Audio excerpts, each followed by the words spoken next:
Hello, my name is Eamon Burke, and I'm going to be explaining to you my 7 rules of knife skills. First is obvious: use a good, sharp knife. Just because, as I've explained before, there's 2 different skills using bad knives that are dull and good, sharp knives. So use a good, sharp knife and it'll be better for your produce and easier for you.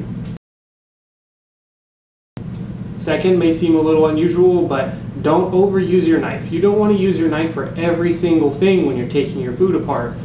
Sometimes people tend to think that they have to use their knife for everything and end up sort of doing surgery on their food, and it just gets complicated. You can really get your hands in there and get a lot more done than you can sometimes with a knife. Which leads us to rule number 3, which is to understand your food. If you know about the anatomy of a bird, or what the inside of a fish looks like and where all the bones are, or what the inside of a pumpkin looks like, it's a lot easier to tackle that food. Sometimes when I get a completely new food item, I'll just cut one open and look at it and take it apart just so that I know what it is and what's in it. The 4th rule is also kind of obvious. Use good produce. A lot of times you'll see people having a lot of trouble and they can't understand why it's not working well. A lot of times it's because either their knife isn't sharp or the food is just half rotten.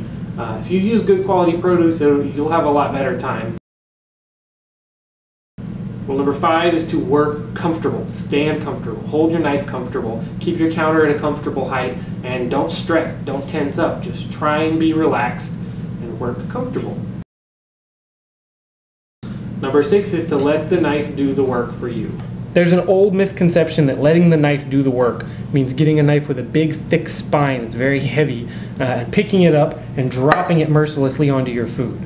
This isn't really necessary, and it's also not the real definition of letting a knife do the work. Letting the knife do the work is taking advantage of a knife that's properly ground with the right thicknesses at all different points in the blade, from the spine to the edge and from the tip to the heel, with a helpful profile that work together, so that basically all you have to do is to hold on to the knife and push it through the food, and you don't have to push down. The knife literally does the work for you.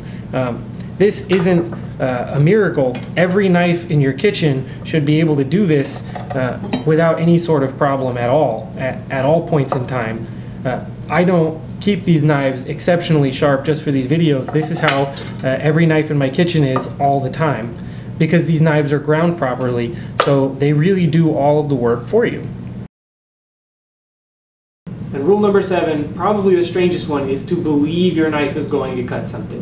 When I used to work at a sushi bar, the other sushi chefs there was one of them who used to say that the knife wasn't sharp until it tasted some of your blood. And there's truth in that, because if people cut themselves with a knife, they take a real understanding and a respect for the cutting power of that tool, and they believe that it's going to work.